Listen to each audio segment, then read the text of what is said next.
Iqra Realty and Ghayasuddin Khan presents to you Vista Valley beside Sukoon Height. Here we have tried to achieve peace of mind through harmonious planning and construction technique. Specially designed 1, 2 and 3 BHK flats presents with a choice so that you can choose any one of them. So what are you waiting for? Come discover and experience new age living. अब क्या करेंगे राज ठाकरे? सर्वदलीय बैठक में राज्य सरकार ने सुनाया अपना फैसला, नहीं उतरेंगे मस्जिद से लाउडस्पीकर।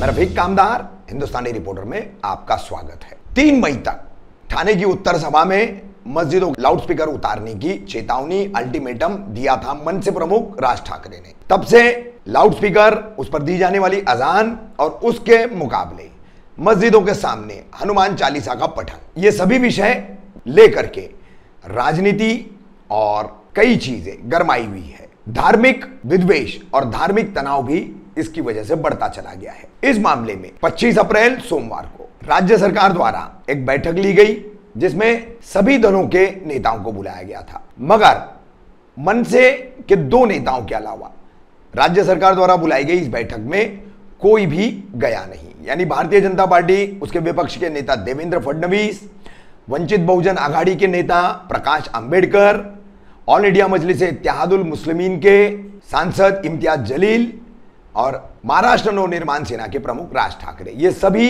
इस बैठक से गायब रहे। इन्होंने इस बैठक में जाना पसंद नहीं किया, मगर मनसे के 2 नेता बाला नांदगांवकर और संदीप देशपांडे, ये दोनों ही उपस्थित थे।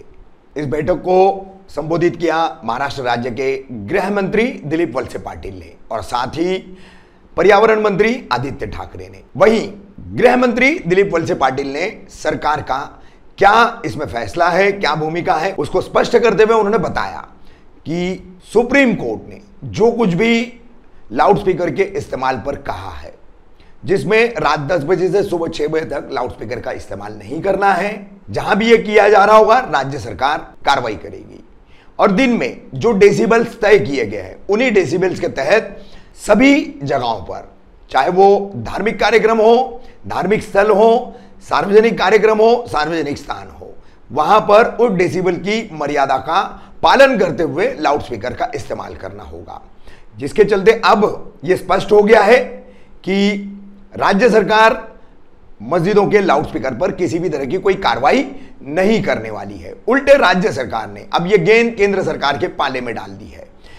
राज्य सरकार का कहना है कि अलग अलग समाजों के लिए अलग अलग कानून नहीं बनाए जा सकते। वो भी लाउडस्पीकर के इस मुद्दे को लेकर केंद्र सरकार को चाहिए कि एक कानून बनाए जिसे सब जगह लागू किया जाए। इस स्पष्टता के बाद 3 मई को अब राज ठाकरे जो अल्टीमेटम दे चुके हैं उसकी मियाद खत्म होगी। वहीं राज ठाकरे के इस अल्टीमेटम पर भी गृह मंत्री दिलीप वलसे पाटिल ने कहा कि कानून व्यवस्था बनाए रखना राज्य सरकार का काम है, पुलिस विभाग का काम है, और अगर किसी भी तरह से कोई उपद्रव किया जाता है या कोई कानून का भंग किया जाता है कहीं पर भी, तो राज्य सरकार और पुलिस उससे बखूबी निपटेगी। अब देखना यह है कि 3 मई को राज ठाकरे क्या करते हैं।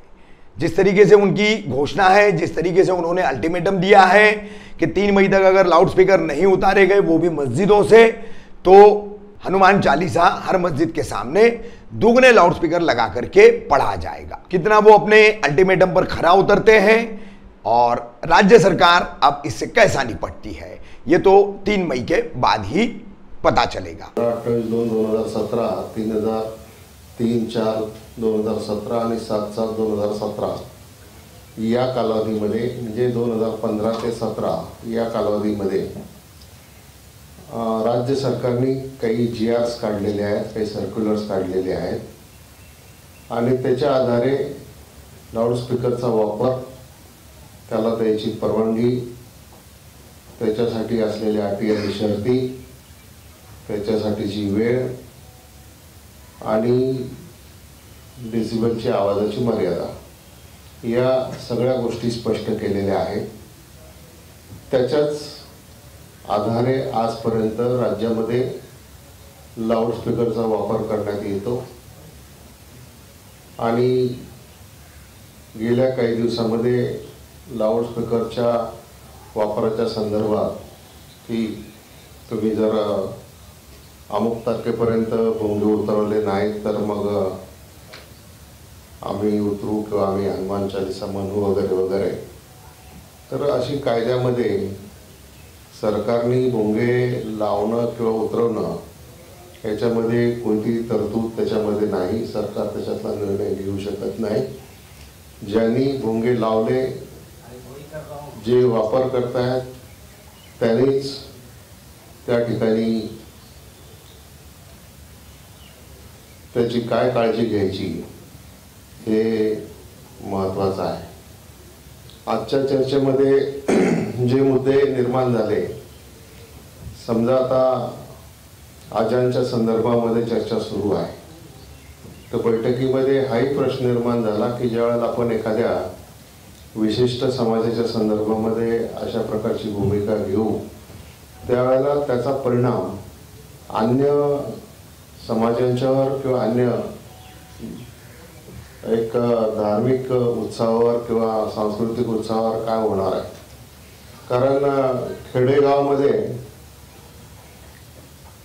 जवळपास रोज किंवा काही अंतरावर त्या ठिकाणी भजन चालू असतं, कीर्तन चालू असतं, सकाळची पहाटेची काकड आरती असते, नवरात्रीचा उत्सव असतो, गणपतीचा उत्सव असतो, गावाकडे यात्रा असतात. तर या सगळ्या गोष्टींवर त्याचा काय परिणाम होईल याच्या संदर्भामध्ये सुद्धा चर्चा केली. आणि आपण जर असं मानलं की कायदा सर्वांच्यासाठी समान आहे तर वेगवेगळ्या लोकांच्यासाठी वेगवेगळी भूमिका त्या ठिकाणी घेता येणार नाही. सगळ्यांच्यासाठी एकच भूमिका आपल्याला घ्यावी लागेल.